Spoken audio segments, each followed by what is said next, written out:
You are listening to Keep Canada Weird, a weekly weird news roundup by the Nighttime Podcast. Hello, listeners, and welcome to the weekly Keep Canada Weird discussion series. If you're new here, my name is Jordan Bonaparte, and in Keep Canada Weird, my pal Aaron Airport and I seek out and explore the more offbeat news stories that played out across Canada over the past week. In tonight's episode, which was recorded on May 28th of 2024, Aaron and I consider the future of late-night lawn care in London, Ontario, we flap our gums at the Nova Scotia birdman, we cast our votes in some political infighting that's recently happened in Saskatchewan, and we're going to investigate the mystery of the rotisserie chickens that appeared in a Yukon forest. So let's get into this. Handsome Aaron Airport, it's become tradition. What are you drinking over there? I have back to my staple, at least my 2024 staple, I should clarify. But I have a can of Coca-Cola, zero sugar, zero caffeine. Okay, and all the nutrition experts listening are like, the stuff that's in there instead of the sugars, worse for you. As long as you're not drinking 15 cans a day, you're going to be all right. Enjoy it. Well, I'm having my staple, tea. Mm-hmm. But enough about tea, enough about pop. I want to tell you, I'm a little pissed because I've been screwed again. Guess who screwed me? Is this a trap question? Like what? No. Just take a wild guess. Who do you think screwed me? The government? No, Hollywood. Oh. Over the past weekend, I went to the movies to see a film that I've been waiting for a long time. I am a huge fan of Garfield. But when I was a kid, like Garfield and Friends, the TV show, the Garfield Christmas special, the Garfield Halloween special, I love that stuff. Now I have kids, and my kids love Garfield. There's a movie being promoted like wild. Everywhere you go, if you go to Walmart or Toys R Us or whatever, you're going to see toys and plushies and all this stuff promoting the new Garfield movie. It opened last week. My kids, a couple of their friends, myself, and a whole bunch of treats that we smuggled in. We went to the theater and we watched Garfield, and it was so upsetting. But only in name did it resemble Garfield. He was hardly even cranky, and he went on this grand adventure that the Garfield of my youth would have had nothing to do with. Well, Garfield, when we were young, didn't want to do anything other than sleep and eat lasagna. Exactly. And he was just mad at everyone, and his brother or whatever, Odie, was an idiot. And no, the new movie is like, Garfield is like, he's hardly even chubby. He goes on this great adventure. He hardly hated Mondays. Yeah, he liked Mondays. He's like, well, that's the start of the week. It's a brand new start. Yeah. I get to be a whole new person on Monday, happier and healthier. I just wanted to get it out there for any people who see ads for the Garfield movie and they get all excited, like, oh, Garfield's back. Garfield is not back. If you go to the movies and see it, you too will be screwed by Hollywood. Wow. That's off my chest. Yeah. I'm disappointed to hear that. Yeah, Garfield being spit out of the 2024 filter is just going to be unrecognizable on the other end, because we can't make him chubby because that will offend this demographic, and we can't make him angry anymore because then that's going to encourage bad behavior or whatever nonsense that they probably sat around a big board meeting and all sliced out all the things that are wrong with the character of Garfield and why he needs to be completely different now. I'm upset about it, but what will make me feel better is keeping Canada weird with you by seeking out, highlighting, maybe celebrating, maybe being terrified by the weird news stories that played out across this great nation over the past week. But before we get into them, we should catch up on a story we talked about last week. We have a bit of an update related to the fella who got the ticket while going through the McDonald's drive-thru. Mm-hmm. What an update it is. Yeah, when we talked about this story last week, again, for people who missed last week's episode, a young man in Saskatchewan, I believe, his side of the story is I pulled into the McDonald's drive-thru, took out my phone to open the rewards app, and then a cop behind me came and gave me a $580 ticket, and I'm going to fight it. That was his side of the story. You and I speculated that there's probably a bit more to it, We have a bit more to go on now because the RCMP have given their side of the story to the press. I'm just going to read you a little bit of some quotes from the RCMP in a news article. The Royal Canadian Mounted Police in Saskatchewan dispute Mason's version of the story, saying that the teen had violated the law before he reached the drive-thru. And now they're quoting the RCMP. The individual was observed driving on a public roadway while using his cell phone. He was not in the drive-thru lane. The driver pulled into the McDonald's parking lot, and it's there that he was issued the traffic violation after allegedly using his cell phone on the public road. Mason heavily disputes the ticket and says he's prepared to fight it in court, and they now have a court date, July 31st. Wow. So they're basically saying that it wasn't from him taking his cell phone out in the drive-thru. He had his cell phone out before he got to the drive-thru. Mm-hmm. And that's just where they caught up. And that's just where they caught him. And then that's just where they caught up with him. So and I believe their story. That, to me, that makes more sense. Yeah, it makes complete sense now. Right. That more of the puzzle pieces have been put into place. I feel violated, to be honest. You feel lied to by Mason? Yeah, I didn't think that he was going to get off. And I did find some issues with his story. Overall, I believed him in the sense that he's in the drive-thru, he pulls out his phone to use the app, and the police officer sees him do that and gives him a ticket based off of that. Mm-hmm. The general scope of his story, I believed, and thought this is going to be a very interesting case. But now it's an open and shut, you were using your cell phone while driving case, and there's nothing to fight here. Yeah. What I was thinking, and this kind of supports the RCMP's version of the events, is if you think of Mason's side of the story or Mason's version of the story, the cop would have had to been in the drive-thru behind him and saw him pull out his phone, then like got out and went around and gave him the ticket. Why would the cop follow him in the drive-thru if Mason hadn't broke the law before he got to the drive-thru? It just makes sense that the infraction and the allegation stems from something that happened on the roadway, and the motorcycle cop followed him into the right. As Mason pulled off the street, he followed him in, as opposed to just being there behind him naturally. So yeah, I think I think we all know what happened here. I think Mason thought he had a good excuse. Yeah. I'm happy to bring the members of Keep Canada Weird Nation the McDonald's ticket update. I don't think we'll have to go to Saskatchewan to watch this trial on July 31st, but if I can get any news out of there, if there's anyone local who's following this, please let us know. We can't spend any more time on it, though, because we got a big night ahead of us. We have stories from all across the country. We're going to stop into London, Ontario. We're going to spend a bit of time in our home province of Nova Scotia. We're going to head back to Saskatchewan, the scene of the McDonald's ticket, for a whole other battle that's playing out. And then we're going to tackle one of the country's greatest mysteries, which just played out last week in a forest in the Yukon. You excited for this? I'm very excited, yeah. Okay. I'm not going to say that this could be the best episode of Keep Canada Weird ever. I will not say that. I'll leave that judgment for the end of the episode when the dust is settled and the smoke is cleared, and then decide, was this the best episode of Keep Canada Weird ever?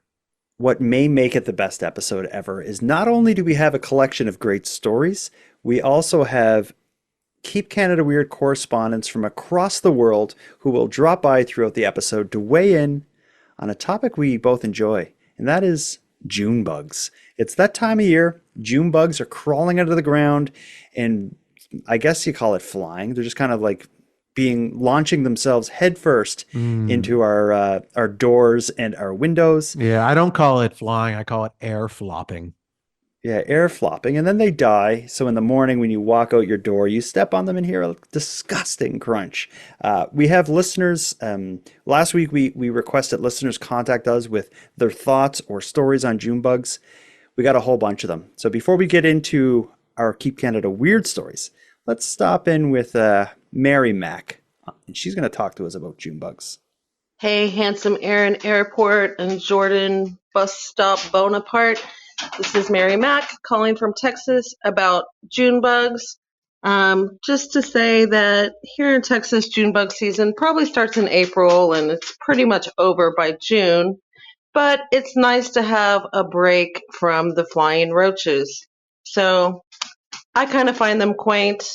Um, and I think that the June bugs are probably kind of the originators of the animal uprising because things have to start small and vibrationally to become a big movement. And if you think about the history of June bugs, I think you'll know what I mean. I think the jury's out on that one. I don't know if the June bugs are connected to anything beyond just grossing people out. Yeah, and quaint is not a word I would ever use referring to June bugs. So I don't know if I can accept that. Mm, They are, well, I mean, they're not animals, they're bugs. They are uprising from the ground, because they that is do true. kind of hide out in the ground the rest of the year, and then they expose their grotesque bodies Just to the light of day in June. if you get grossed out by June bugs, uh, buckle up because we have a few more June bug stories as we go. But let's get into the topics. Let's start with something a little topical. We're talking about June. We're talking about things coming out of the ground. Let's head over to London, Ontario. There's an interesting thing going on, and it's something that is close to me because as a podcaster, when my neighbors mow their lawn late at night or use their whippersnipper grass trimmer things late at night, it wreaks havoc on my productivity and on the quality of sound I'm able to capture in my home studio. If I were to move from Halifax, Nova Scotia to London, Ontario, maybe I would get behind this bill. Currently, London, Ontario's sound bylaws limit the operation of yard maintenance equipment to between the hours of 7 a.m. and 10 p.m. However, a proposal by Councillor Schuyler Frank would tighten the timeline for Londoners still utilizing gas-powered equipment from 8 a.m. to 6 p.m. The time period when electrical equipment can be operated would remain unchanged, however. On June 4th, City Councillors will debate if it supports the committee's recommendation about potentially shortening the permitted hours. We don't need to spend a lot of time on this topic, but let me just ask you, would you support an initiative like this on Cape Breton Island? I think 6 p.m. is a little early, though. I think 8 p.m. is reasonable. Six Hmm. is that like so a lot of people don't even get home until 6 o'clock. Like with that, how are they going to be able to mow their lawns? Like they would have to. Yeah, do it That on would the just be weekend. really complicated. I think give people until 8 o'clock. Then after that, How about 7? 7. 7, yeah, 7 If you work maybe. nine, Like if you work 9 to 5 and you commute, you're home by 5:45. Let's say you got enough time to get in the door, grab a quick bite to eat on lawn mowing day, get outside and get the job done before 7 without upsetting the podcasters who live next door to you. yeah, I just don't think anyone's going to listen to this by law, and I can't see them enforcing it very well. You're going to Yeah, have be people tough. ratting out neighbors Oh, and they do, man. while because they were mowing their lawn, Hmm. And Yeah, I know we talked a lot about by law enforcements over the past few weeks when it comes to rodents and people having messy basketball nets. yards and basketball nets that are hanging over the curb. Um, those ones make sense to me. This one, although I kind of agree with it, a gas powered mower is very loud Yeah. and Especially if it's someone like if you have the kind of neighbor who's really meticulous about their lawn and they have like the mower, the grass trimmer, the gas leaf blower, and they're just doing all of it for hours, mhm. that would be annoying. But I just think it's um, the amount of like these weird little laws and stuff. It just encourages like neighbors to be pricks to their neighbors, and I'm not crazy about that. Yeah, like mowing your lawn at 7 o'clock at night in the summertime when it's still completely bright out. The sun's not going to go down for another couple hours. I think while the sun is up, it's fair game. But when it comes to mowing your Yeah. lawn, Okay. and the only people that I think it really affects are podcasters. And how many podcasters are there per neighborhood, do you think? It's an issue for me. It honestly is. My mics pick it up if someone's mowing outside. But I guess this bylaw in London, Ontario, isn't about me down here in No, Nova it's not Scotia. specifically about Jordan bus stop Bonaparte. In Halifax. Hmm. Yeah, that was a great name that Mary Mac came up with. I In love all that of our name for you. times. I think that going forward should be your name. Oh God. Okay, we'll think about it. No, it's decided. In fact, Bus there's a stop bylaw Bonaparte. that's been passed. And if we don't call you Jordan bus stop Bonaparte, then we'll be fined. Our neighbors will rat us out. Hmm. Let's move on to another Nova Scotia-based story. Although that story was about a bylaw in London, Ontario, we looked at it through the lens of how it would affect us in Nova Scotia. We got a good Nova Scotia story this week though. One thing we like doing on Keep Canada Weird is finding like the weird, unique, and unusual everyday person doing something out of the ordinary. And I think we often will end up finding ourselves in a position where we're judging like, is this a sincere act of weirdness or is this someone looking for attention? Like you recall Marty McFly, the DJ who walked around with his baby stroller Yeah, turntable yeah. device annoying people. Hate that guy. We hated him. Let's learn about the Nova Scotia birdman. This is someone. This story is new to me, and I guess given the time of year we're coming into the summer months, this story can be a bit of a warning to people who are considering traveling to Nova Scotia this summer. If you come across a man covered in tropical birds that's pushing a baby stroller with more tropical birds inside it, don't be alarmed. It's perfectly normal. That's the Nova Scotia birdman, Mr. Alex Haynes. Here's his story. Beautiful. They came for the view, but ended up doing a double take. I thought, what the hell is he doing with the shopping cart down here? It was no shopping cart. It was the Nova Scotia Birdman taking his friendly feathered friends for their weekly stroll, this time along the Parsbro shoreline. There's a little bit of neglect. You must get some funny looks. Yeah, I call it spreading bird love. Alex Haynes' fondness for feathers was fostered as a boy by his mother, which is why he rescues birds from families who can no longer care for them, some outliving their owners. They need somebody, and I'm somebody. If they didn't have me, who would they have? They would put her on your shoulder. His mission in life, to give flighty birds like Screechy here a loving home. He's a handful, and he bites me sometimes, but you just can't hold that against him. Hence the baby stroller rigged up with a cage so the little biter can tap into a sunnier disposition. Birds need sunlight to metabolize their vitamin D. So often people will get a bird and it's not healthy, and that's could be the reason why. Which is why, with Bella and Roscoe on his shoulders and Screechy in tow, Alex can be spotted hiking across the province, I think this is great. This is really cool. sharing that bird love. She especially, she's bonded with me, so she thinks I'm her boyfriend. Yeah, that's me.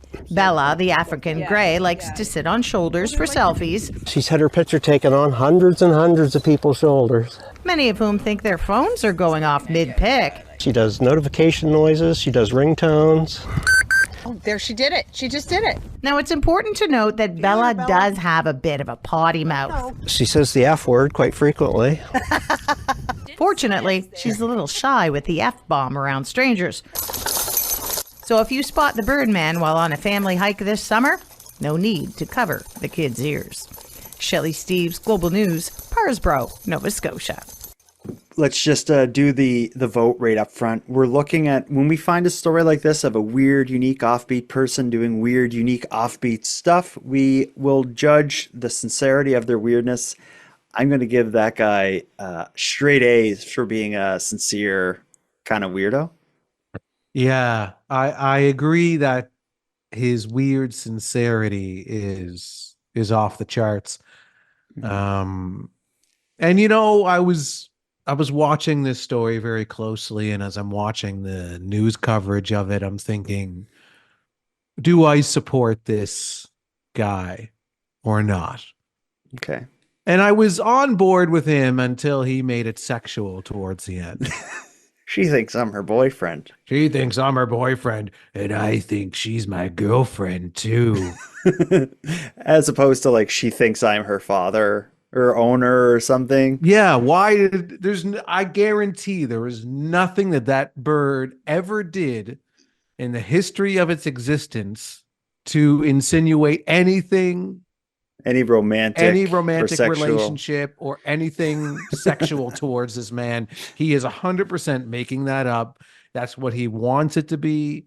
This is where he's ended up in life. His Oh human God. interactions have turned so sour in his life that he had to then resort to creating these relationships with animals. And this is why the animals are uprising. This is one of the things, is because we're taking our human emotions and we're slapping them onto animals, and it's just happening a little too much. And now the news is freely covering this. As soon as he said, yeah, she thinks I'm her boyfriend. Oh, cut, no, scrap it, cut it. No, this story's done. No. We're not Story's doing done. this. He tries to kiss me. It puts a whole new meaning to his phrase at the beginning that he calls it, that he goes around spreading bird love. Yeah, I know. He kicked it off with spreading bird love. The guy's riddled with avian bird flu for sure. He doesn't wear protection with these birds. Oh my gosh. I supported it, but now I don't think I can look at birds the same way again. And I don't even like saying birds now. Even that sounds like there's even like a phallic undertone to the whole thing. I don't like the story. I wish we never went here. Yeah, Let's go to I feel something dirty. Yeah, no, let's move on. let's go to something more pleasant like June bugs again. Mhm. You're gonna like this one. I'm curious to talk this through with you because Corey believes he may be responsible for June bugs coming out every year, but some of the crimes he committed against June bugs back in probably the 80s, I think is some of the same crimes that I committed. Listen to what Corey did. Hey, Jordan and Aaron. This is Corey, your Michigan correspondent. I have to leave a comment about your June bugs that you were talking about. My friends and I, when we were kids, may partially be responsible for the June bug uprising. Yeah, when we were kids, we would go out and hang out underneath the street lights with tennis rackets. And when June bugs would fly by, we would keep score at who could hit their friends with the most June bugs. They make a very satisfying sound when they hit the strings. It's a real nice twang. And I think word got back to the rest of the June bug population that we were out smashing each other with June bugs in tennis rackets. So on behalf of me and my childhood friends, we'd like to apologize for the current June bug uprising. It's probably why they get all up in your face and run into you. Again, apologies. Not much more I can say than that. Listening to his voicemail just brought me back. We used to do the exact thing right outside I lived on like kind of small dead end street. It was kind of in the woods, a lot of grass around, so a ton of June bugs. And the street light was right on my front lawn. So like my house was always kind of like home base for hide and seek and such because it was like the lit up area on our street. But I do remember standing underneath it with not a tennis racket, but I don't know if you remember this, but in the 80s, there was this toy bat. I don't know why, but I feel like we called it a big slugger or something. And it was this hollow plastic bat that was maybe like the diameter around the part you'd hit the ball with was probably like 2 feet or something. It was this big hollow bat. And I remember standing under the streetlight and just smacking June bugs as they flew past. Yeah, I do remember that bat. And although I never attacked June bugs, I never drew first blood. I do know a lot of people that did also partake in those unofficial Summer Olympic Games of cracking June bugs with bats and rackets. So my Summer Olympic June bug sport was the 8 mile run, running from June bugs. With the hood up kind of with thing. The hood yeah. up and screaming like a girl, please, someone, there is no God. What are these beasts from the deep? Why do they want my soul? Let's get into a story here. This one is a bit of a journey, but it's worth the legwork it's going to take us to get there. One thing we shy away from often on this show, on Keep Canada Weird, is getting into Canadian politics. We do that for a variety of reasons. For one, this show, although the work we're doing is serious and important, it is a bit of escapism from the monotony of mortgages and lineups and car payments and politics. But it's just usually it's not interesting. I find it all just exhausting. But when there's like kind of political infighting and drama and crazy allegations, I like that. And in Saskatchewan, a political battle that's playing out right now, it's got Keep Canada Weird written all over it. Let me walk you through it. So a rather tense but absurd political war is taking place right now in Saskatchewan. In fact, it's much more personal than it is political. The Speaker of the Saskatchewan Legislature, Randy Weeks, has accused some legislative members of using bullying and intimidation tactics against him. Now, for people who don't get the different roles, the Speaker of the Saskatchewan Legislature would be like the dungeon master in Dungeons and Dragons or something, if you've ever played that game. He's like the one who's in charge of kind of like mediating and organizing all the discussion and keeping stuff on track. So he's kind of like a judge where he'll have to, shut people down and move on certain times or whatever. But anyway, he's accusing legislative members of using bullying and intimidation tactics against him, which is wrong, but not entirely surprising. But his claims go a step further than bullying and intimidation. He included references to a senior government House leader bringing a hunting rifle into the Saskatchewan Legislative Building. Now, a bit of his remarks, which he did publicly, were included in this news piece. Listen to this. This will give a sense of of the allegations he's levying against a senior politician. Tensions have been building between the Speaker of the Saskatchewan Legislature and the government. Things exploded on the final day of the session as the Speaker complained of government harassment. Earlier in the session, the Speaker said he had received hundreds of texts from government members critiquing his rulings. He finally sought apologies. I asked the government House leader to stand and withdraw and apologize for that comment too. I'm not deaf. I'm not. The Speaker told the legislature that more disturbing is what he termed the government House leader's obsession with guns. His desire to get permission to carry a handgun in the Legislative Assembly is particularly disturbing. Another incident reported by a former special constable was when the government House leader flaunted the rules concerning weapons when he brought a hunting rifle into the Legislative Building. So allegations like that made during a legislative assembly are kind of surprising. It's not something you'd normally hear. So of course the media catches on to it. They question the premier about this issue and what happened with the politician allegedly bringing the gun in. The premier had no idea what anyone was talking about. First he had heard about it was when the House Speaker made these remarks, but then it all came crashing down when the story revealed itself, because the person at the receiving end of those allegations, he's the House leader, Jeremy Harrison, he owns up to what he's referring to as a lapse in judgment. Here's what he had to say about bringing the gun in. Here it comes. It was Jeremy Harrison's first day back at the Legislative Building since acknowledging that he once brought a hunting gun to work. Firstly, I want to deeply apologize to the people of the province, to people who had worked in the building 10 years ago at the time this occurred. It shouldn't have occurred. Harrison says it happened on a weekend about a decade ago. He was on his way to hunt, but stopped by the office to pick up some papers. He says he took his gun with him. We take firearm safety very, very seriously in rural Saskatchewan, where I grew up and where I continue to live. And one of the cornerstones of that is that you do not leave a firearm, a long gun, unattended in a parked vehicle. Let's get the initial temperature in the room here. Are you buying this? At first I'm like, okay, he's going on a hunting trip. and he stops in. I need some papers. I'm going to be hunting, and there's some papers that I need from work to go out to the woods hunting. Yeah. Yeah. It sounds like he stopped at work for another reason.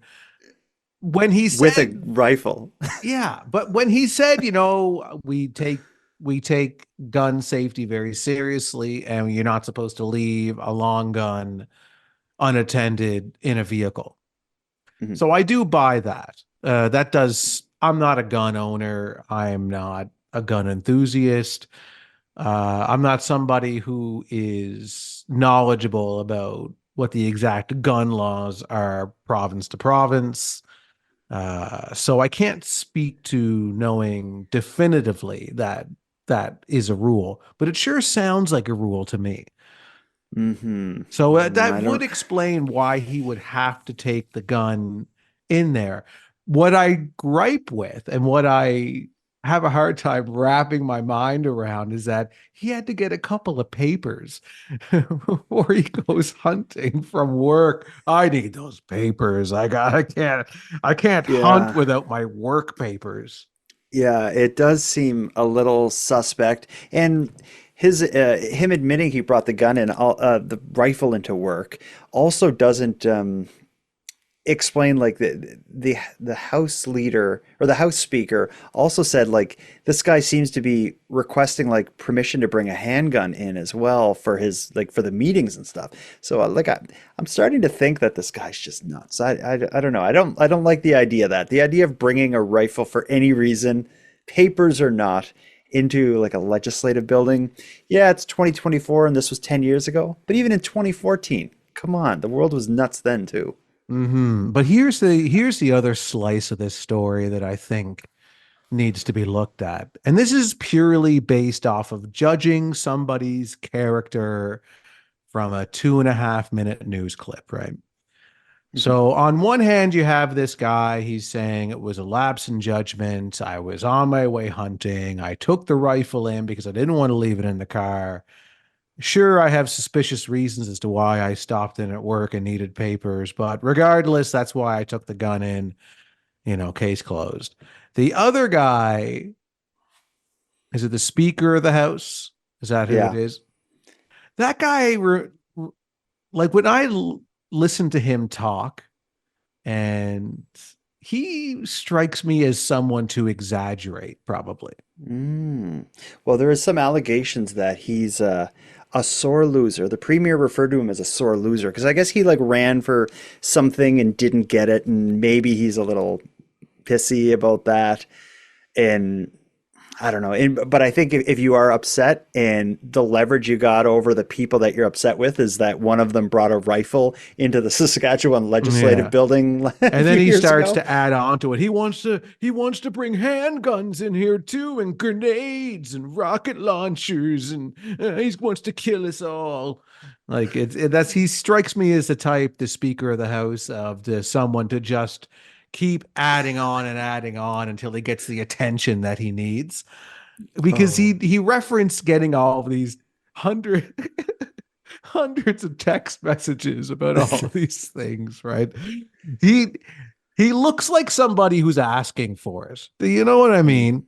And I don't recommend bullying somebody or giving someone a hard time because they're annoying, but this guy seems like he's really annoying, and he probably gets it because he probably deserves it, I don't know if amplifying this joke is in poor taste, but yes, he was going into the office allegedly to get papers. In the live chat, XXK4F Beast XX mentions that Papers is probably the name of his secretary. Yeah. Yeah, that would make sense. I didn't make that joke. I'm reading someone else's joke. Mm-hmm. Well, this guy, in the end, Harrison, the guy who brought the rifle in, he resigned as House leader. It doesn't resign from government. It's just his role in the legislative assembly. Yeah, probably a role he doesn't even like having anyway. Yeah, he's like, I don't got to deal with that prick anymore. Doesn't answer my texts. Yeah. Nonsense. Well, I'm glad to get out of the world of politics and step into a world I'm more comfortable in, which is the world of mystery and intrigue and the unexplained and rotisserie chickens. Before we do, though, let's hear one more Junebug story, all right? Yeah, pile them on, man. Let's hear from Jessica. Hey Jordan and Aaron, this is Jessica from Texas. I just got finished listening to y'all's Keep Canada Weird from May 21st, and I heard y'all's call out for Junebug stories, and boy, do I got a lot of them. So here in the deep south, obviously, we have an abundance of June bugs, and this actually happened to me just this week. So I was driving home, and the AC in my car went out, which sucks in Texas summer. So I have my window rolled down.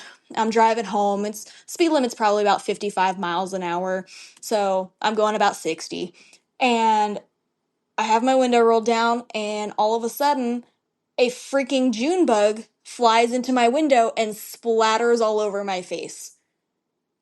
It was just the cherry on top of a bad day. I got home and immediately took a shower. I was just so disgusted. And when I heard y'all's podcast today, I was like, oh, perfect. So thanks. Love the show. Love y'all. Thanks. How do we react to that? First of all, do they splatter or would it just kind of like just smack you in the face? I feel like it'd be getting hit with like a rock or something, but I guess they are juicy fat things, right? It depends on what speed you're going, I guess. So she did indicate that it was miles per hour that she used, I think. Okay. What did she say? 50, 60? Yeah, which I got to listen to it because I didn't. That way catch we the can actual really number. wrap our mind around the velocity. In Texas summer. So I have my window rolled down. I'm driving home. It's speed limit's probably about 55 miles an hour. So I'm going about 60. Oh, she's Yeah, going about 60. There we go. The truth comes So out. Yeah. Let's do 60 miles per hour to kilometers is all right. She's going 100 kilometers an hour. Oh, yeah. That's enough to splatter A June bug in the face at 100 kilometers an hour is That'll disgusting. Mm-hmm. Oh, I feel you'd have just not enough chunks showers in the world to get the sound that June bug made off of yeah, you. just the, you crunchy. can wash off the guts, but you will never wash away the haunting memories of that June bug cracking into your flesh and exploding all over you. Oh, and then in the parts of it too, because they're not little things. She's going to be finding like a June bug leg on her passenger seat and a June bug wing in the back seat, and that is a disturbing story. How dare you call in with that, Jessica? Yeah, it was gross, and I mean, I'm glad that we gave her a venue to get that off her chest, but at the same time, she probably still has June bug pieces on her chest. So, let this be my reminder that anyone whose voice is heard on this show by way of a voice memo can email me at nighttimepodcast@gmail.com. Let me know their voicemail was played. Give me their mailing address, and I will send you out a Keep Canada Weird swag pack that includes a Keep Canada Weird badge that officially titles you a Keep Canada Weird correspondent. So, Jessica, you can put one of our Keep Canada Weird stickers on your face and cover up that disgusting scar you probably have from the assault by that June bug. Let's get into the next story.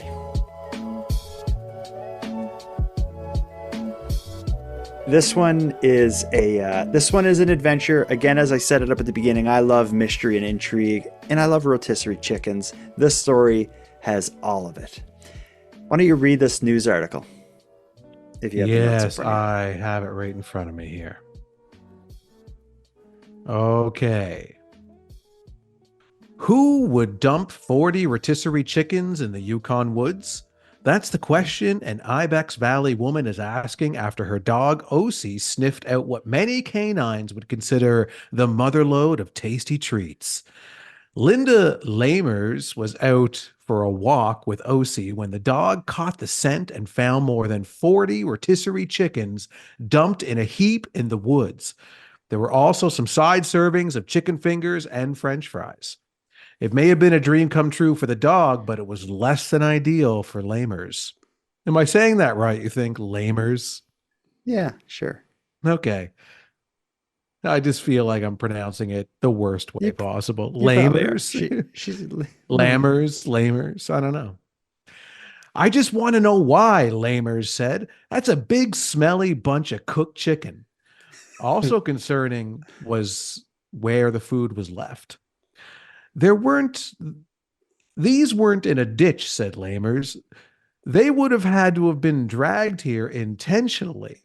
The discarded food was just 500 meters from homes, including Lamers' property. That's a massive attractant, said Lamers. I don't even have bird seed out this time of year because I'm worried that's going to attract bears. Yukon Conservation Officer Nick Hogan admits the cooked chicken is not something we typically find. I hope not. Yukoners are usually pretty good about disposing of their waste legally, he said. It's never good to find that kind of stuff, especially this time of year with not a lot of food available for animals right now. So yeah, not great to find that. Hogan said a lot of animals are searching for food at this time of year, including bears, foxes, and coyotes. Not only is the wasted food a dangerous wildlife attractant, it's also against the law. It does come with a littering fine, said Hogan. Fines start at $500 but can quickly grow, as in this case, the chicken and fries do attract wildlife and the animals become a nuisance. Lamers said fortunately no wildlife has been attracted to her residence or other neighbors' homes since the food was dumped, and conservation officers have now removed the waste from the area. We haven't seen any bears, and our dog is fine, said Lamers. We do have to keep a close eye on him now because there is a strong appeal for him to go running over there now. Anyone with information on this unusual case of littering is asked to contact Environment Yukon. I have no idea why there would be a pile of rotisserie chicken and fries and chicken fingers. Like the obvious kind of explanation would be, I don't know, some restaurant had leftover stock at the end of the day and they had to get rid of it, so they like dumped the trash somewhere. But I can't imagine they would do it with like rotisserie chicken and all this stuff. That's more something like a shady contractor would do, like dropping home renovation materials in the woods somewhere or something. But like a pile of rotisserie chickens, it's just bizarre. Well, somebody bought the rotisserie chickens with the chicken fingers and the fries. So it was some event. Okay, here's my theory officially. Okay. So this is quick.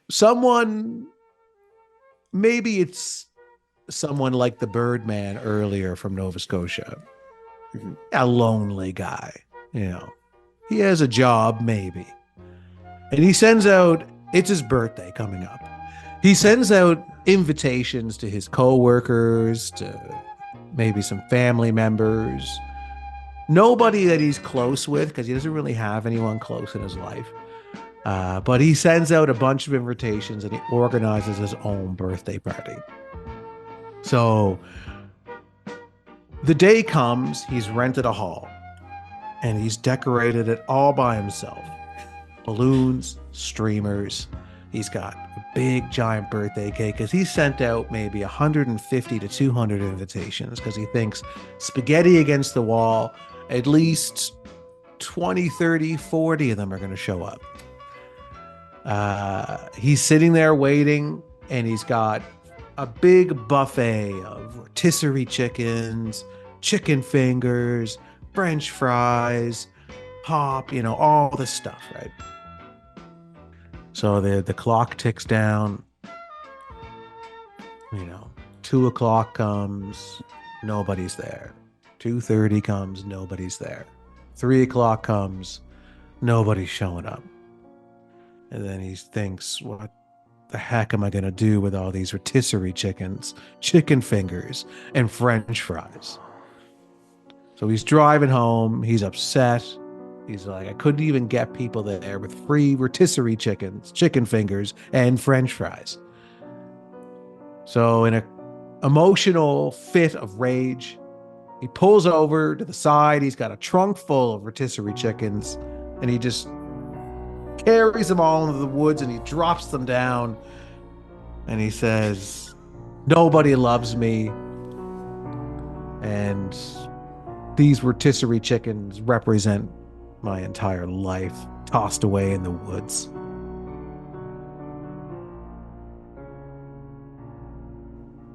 Wow. That's a sad story. That's kind of the origin story for like a killer in a horror movie or something, though. And then he Chicken says, Man. instead of cooked birds, I'm going to just spend my time with real birds going forward. And now he's on a beach in Parsboro. This one thinks I'm her boyfriend. I'm a prisoner. That could be it. So I'm thinking restaurant had to get rid of stock, and for some reason I can't understand, dumped it in the woods behind this lady's house, or this bizarre failure of someone's life ends in this. I think at the end of the day, it's the dog who's really suffering here. Imagine a dog spends his whole life just wanting to get at something like this. His owner takes him for a walk that he probably loves. He finds a massive pile of rotisserie chicken. He's not allowed to eat it. It's just like he found like nirvana. He found a utopia right in his backyard, and it just disappeared. And I think that's sad for the dog. Aussie, I think was his name. Yeah, Aussie, I think that would be sad for anybody because I love rotisserie chickens. In fact, for supper tonight, I had leftover rotisserie chicken from yesterday. So I've been eating rotisserie chicken for almost every meal for the past 2 days. I love them. I buy them all the time. Once or twice a week, I pick up a rotisserie chicken and I just add it to whatever I'm eating. Yeah, but you wouldn't eat ones you found in the woods where a dog would. Like imagine you came home. I never have found them in the woods, so I don't know how I would react to that. Maybe I would get down on my hands and knees and start eating them. I don't know. I love them. When I'm eating them, when I get one home and I put it on the counter and I pop it open and I start slicing the meat off, like I'm inhaling the meat. Just like right away. I don't even wait for it to hit the salad or wait for it to hit the wrap I'm making. Like, does your cat Ken Tiggs react? Like, I think that a cat would like that, wouldn't he? Oh, he smells it and he wants it, but he can't have it. I give him pretty good wet food though that's made with real chicken. So okay, so he gets his fill. Okay. Well, that's just a weird headline to see in the news. This story actually came from a Keep Canada Weird correspondent. Siobhan had sent me that CBC News article that you read excerpts of there. So I thank you, Siobhan, for sharing that. That story from the Yukon was not on my radar at all. I was like, this has to be a joke. The headline was rotisserie mystery. Yukoner's dog finds pile of cooked chickens dumped in the woods. That's the CBC headline. I love it. Yeah, it's eye-catching. Yeah, that's for sure. We have no more time for rotisserie chickens. We have enough time for one more Junebug story. This one we will end with is short and sweet. It's Joan sharing a memorable tale of a Junebug encounter. Hey, I was a kid living in Toronto in the summer. So many June bugs. I hate them. The worst is they would jump into your hair. I had long hair and I could not get them out. It was so disgusting. I just freaked out. I still do to this day. Love your show. Thanks. Bye. They will get in hair. That's why it's important to have a hood up in Junebug season. And there's something about the legs of a Junebug that they're kind of like, they're like grabby, sort of like they only need to touch something and they can grab right on. So if one of those things got in your hair, yeah, you'd have a hard, you probably have to squish it and pull it and its guts and its legs and stuff out to get it out of your hair. It's not going to just pop off like if a bee or something came in your hood or whatever, it'd just make its way out for survival. The Junebug is just, they're so dumb. It would just stick to you. I'd be careful what you say about the Junebug so publicly because I would fear that they would target you going forward. I think if they're listening to anything, they're going to hear about Corey and his buddies whacking them back and forth with tennis rackets. Yeah, but then you admitted to also doing the same thing. It's true. Corey gave his location. He said Michigan. Yeah, but your location is well known. Okay, yeah, I mentioned Halifax. Shit. Yeah, Okay. man, you're done. You're done. Yeah. They're going to drag you down into the ground with them. And you'll have to live with the June bugs all year. And then And then Jordan bus stop Bonaparte can only come out at June going forward. Every June, he's standing at the bus stop waiting to go to Value Village in the flea market. Oh. Let's wrap this up. I've had enough. The June bugs are disgusting. Garfield let me down. And the Nova Scotia bird guy kind of turned me off. We got to wrap this up. Yeah. Anything you want to say or call out for or request before we put a bow on this thing? Keep the voicemails coming in general, because the Keep Canada Weird bag show is about to drop very soon. It may be the first one is likely this weekend. I think I have about 10 or 12 voicemails on that are in queue waiting to be reacted to on the first episode of the Keep Canada Weird bag, which is on its way. But until then, anyone who has anything to say, go to nighttimepodcast.com/contact, send us a voicemail, and when you hear your voice aired on the show, email nighttimepodcast@gmail.com, and I will send you a Keep Canada Weird swag pack that includes your badge confirming you're a Keep Canada Weird correspondent. So let's wrap this up, handsome Aaron Airport. Until next time. Jordan, until next time. When you're off work, don't go into work. It can only result in trouble. Whether or not you have a long gun, don't go into off. When you're off, you're off. Don't mix business and pleasure. Yeah, and Jordan, until next time, when you and I go hunting together and we're on our way and we stop in at the Keep Canada Weird office to get some papers, and then we eventually get out into the woods, hopefully we find some rotisserie chickens, because my God, I love rotisserie chickens.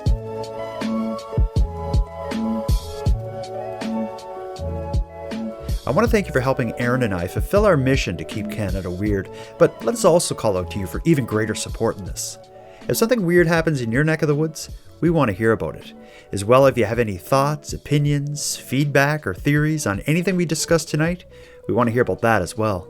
The best way to reach us is by sending a voicemail using the voice recorder app located at nighttimepodcast.com/contact. And if you hear your voice on the show, send me an email at nighttimepodcast@gmail.com, and I'd be happy to send you a Keep Canada Weird swag pack as a thank you.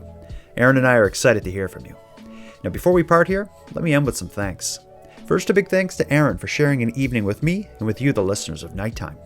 A big shout out to the internet's favorite cult leader, Unicole, who provide the intro and outro voiceovers for this series, and Monty Data, who provides the outro version of O Canada. And then lastly, but most importantly, a massive thank you goes out to each and every one of you listening, as without your interest and your support, this show would be as pointless as it would be impossible.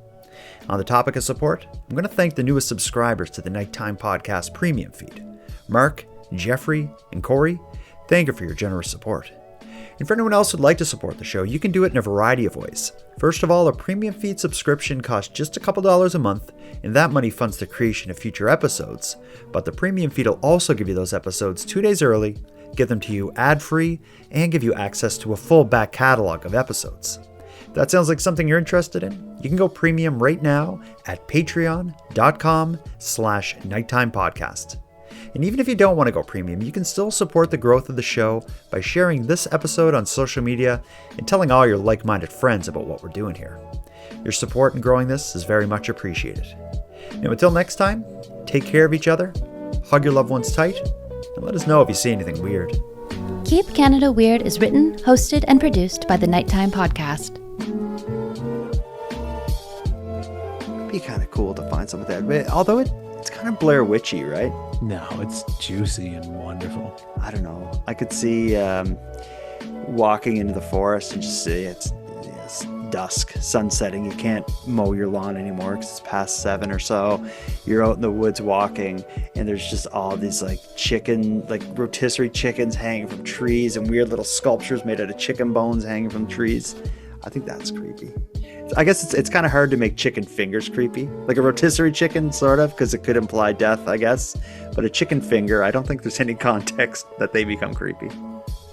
Yeah, and there's nothing creepy about French fries either. No, unless they spelled something like "you are going to die."